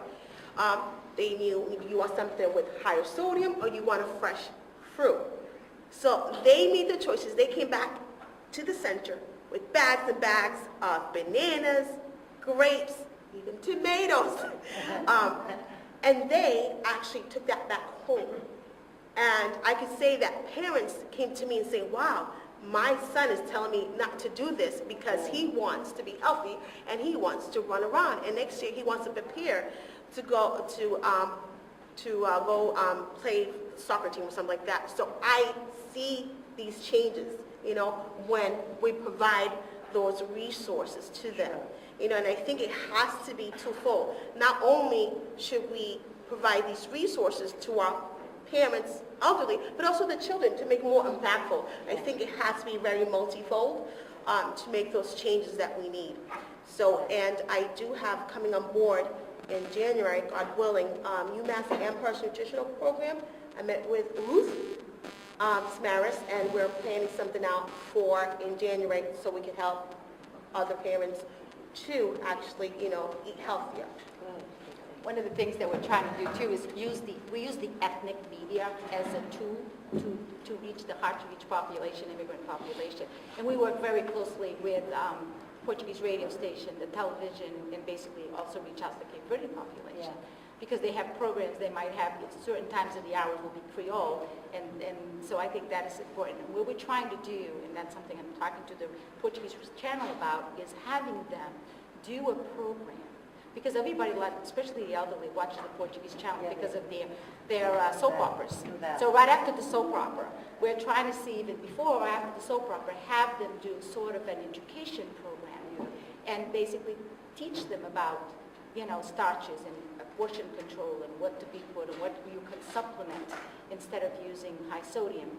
And I think that is just, again, using the ethnic media as a tool to have them do a program and basically reach out to the community right after the soap operas. I think that is something that we are working on, and it seems like it's going to happen, but I'm not sure. It usually takes a little while, so they would say with a few months, but I think that is basically how we're going to reach the elderly population, because that mentality basically is with the elderly population. I just went to my mother's house for dinner last week, and I went home and my husband says, where was the vegetables? She had potatoes, she had rice, she had chicken, she had steak, she had everything except vegetables. And she knows better than that. But in the summer, there's a garden, but I think she just, you know, they just basically, it's that mentality. And you see that mostly with the elderly population. And I just want to point something out. If you build it, they will come. And they know that health for them is a resource of everyday life. So they want to be healthy. They want to thrive. They want to be the best people, parents, you know. So they want to. So you have to meet them where they're at. Thank you. And I think the point that Maria made earlier of you need to sort of bring the services to where they are. I mean, that's something we've learned at the hospital. we've had cooking demonstrations and lectures at the hospital, and nobody comes. Right. So we've learned, and that's why we have this great partnership with the Ross and with the Immigrants Assistance Center to go where the people are, because that's where you can impact their health. Thank you. Okay, one last question or comment. Okay, it's not really a question, but a statement. So we're talking about SHWE, and so we have New Bedford, Fall River, and Wareham, and so I have to speak about what they're doing in Wareham. So they have a Healthy Kids Club similar to Presidential Heights, and what Alicia does is she goes to the food pantry and gets all the food that they can, access, and then she cooks it healthy, so that the kids are so she's providing food for them, and the parents are there, and they get to say, oh, that's how we can, cook it in a better way. And so what Carrie probably hadn't heard, she just secured a $600 check from the bank in their area to perpetuate that Healthy Kids Club and to sustain it. So it's a great idea. Yes. Every single day you come to this Healthy Kids Club. Yeah, the kids. It's at a Section 8 housing complex in Wareham. And she gives them name tags, and the kids are so excited they wear it to school. So it's Wednesday, they're wearing it, they're proud. Yeah. Okay, and thanks again to our panel.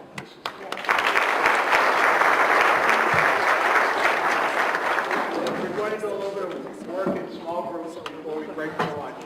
And we did a lot of great work in small groups to produce this resolution. So again, the next step is for these small groups they'll be organized around these 5 key topics that we've heard about this morning to talk about what are some very specific, tangible things we can do short-term and long-term. So that the charge to these groups is, and you can self-select into the different groups, and I'll tell you where they're going to go in a minute because I haven't fully figured that out. But in any case, the charge to the group is simple. What are some very specific things that could be done in this greater New Bedford area to address education, healthcare, housing, working with the faith community, the new immigrant population? What are some very specific things that we could do?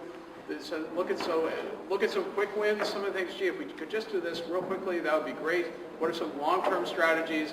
And if each of those groups could come up with 1 or 2 in each of those categories, quick wins, long-term solutions, we'll get those typed up and put them up on the screen after lunch as part of our wrap-up. And what I envision, and the committee hasn't fully talked about this, but one strategy would be then to move on to community engagement discussion groups on each of these topics, roundtables in the community, bringing together some leaders, not only just the leadership in education, for example, but also parents and children, and talk about what can we do to improve the outcomes of education in our community, because it has such an important impact on health. So that's just an example of a strategy. For today, our focus is breaking into these small groups, self-selecting to those groups. And what we'll do is we'll have 2 groups over here. Help me out here, folks, but I'm just going to walk through this and wing it. But we'll have a group over here, bring some tables and chairs around, talking about education. And over in that side of the room, we'll have housing. And somewhere in here, we'll collect around the faith community, and over here around the new immigrant population, and healthcare will be over there in the back where all those chairs are. So how does that work? Is that helpful? Who's getting over here $1.50 an hour? That's what they were going for. I think what also was the transportation was huge for us. No, WCA transportation. Right. Because in order for a lot of people just to go from You have to support the PTO, and that's one of the things that, if you remember, there was some technical assistance from the Alliance. And that's one of the things that they could do, come in and we talked about doing some regional meetings this year at each of the middle schools with the feeder schools that feed into those, the elementary schools that feed into those middle schools, to try to open the eyes of the PTO about how they could raise funds without those kinds of...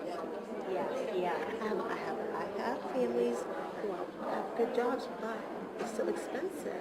Yeah. It's cheaper to live in Howland. It's still expensive. Yeah. They have 3 children. Right. Et cetera, et cetera. They have their college loans to pay. Right. Oh, that's a good point. I like that. I'm going to be voting for that. That's why even the media uses the path to citizenship. It's not a path to citizenship. It's a path to legalization. It's like, and basically, it's a perception that the media base, and basically, it really gets a lot of people upset. Well, what do you mean they're going to become citizens? No, they cannot vote until they can become a U.S. citizen.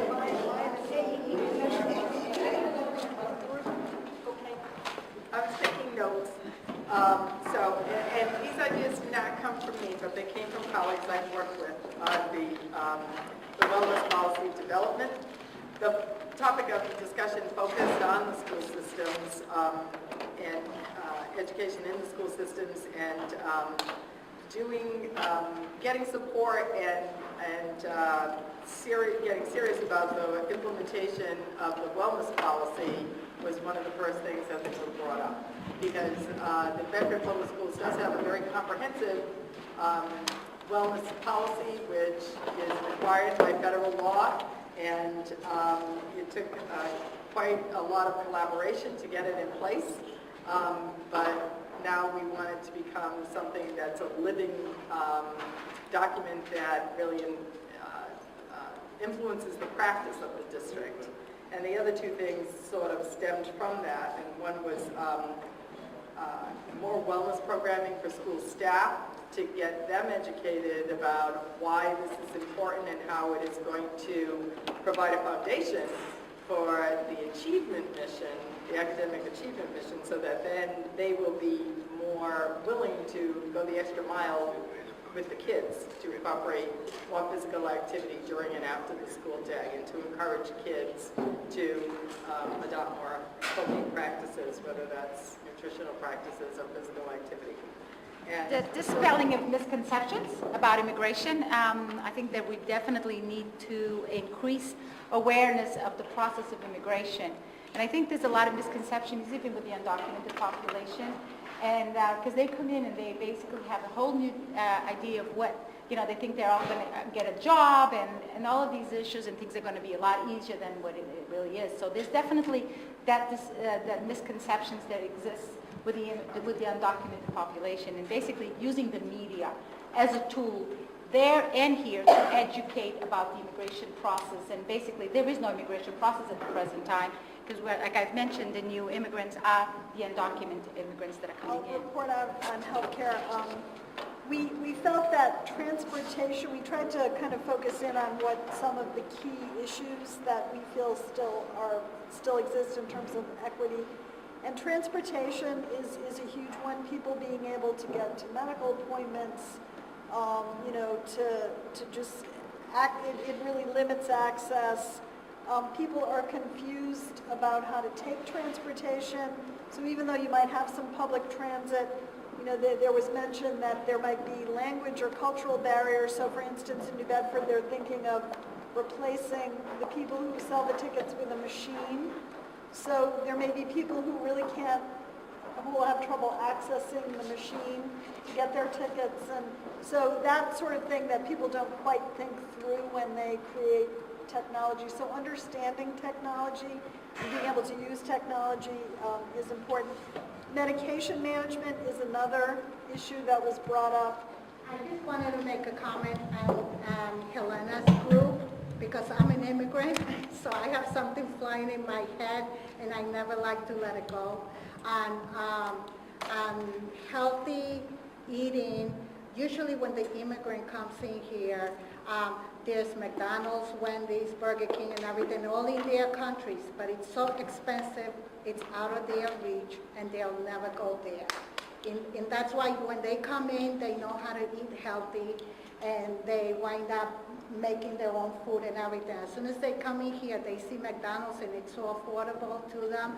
You know what? They'd rather go to McDonald's than go to Stop and Shop and make groceries, buy vegetables because they're expensive and all that, and go home with a McDonald's bag instead of Stop and Shop. And when we deal with kids and adults, it's all the same. Some of these kids are being born here, but the parents are immigrants. And you know what? When they were little kids, they would go around saying, I want to go to McDonald's. Their parents never gave it to them. Over here, they don't want to say the same thing to their children. And that's why we wind up getting such a disconnection. And when we talk to them about eating healthy, they feel that they're going backwards instead of forward, and they came to a country to go forward. So when we deal with them, we have to figure out the wording about how to talk to them about that. I just wanted to say that. That's the education.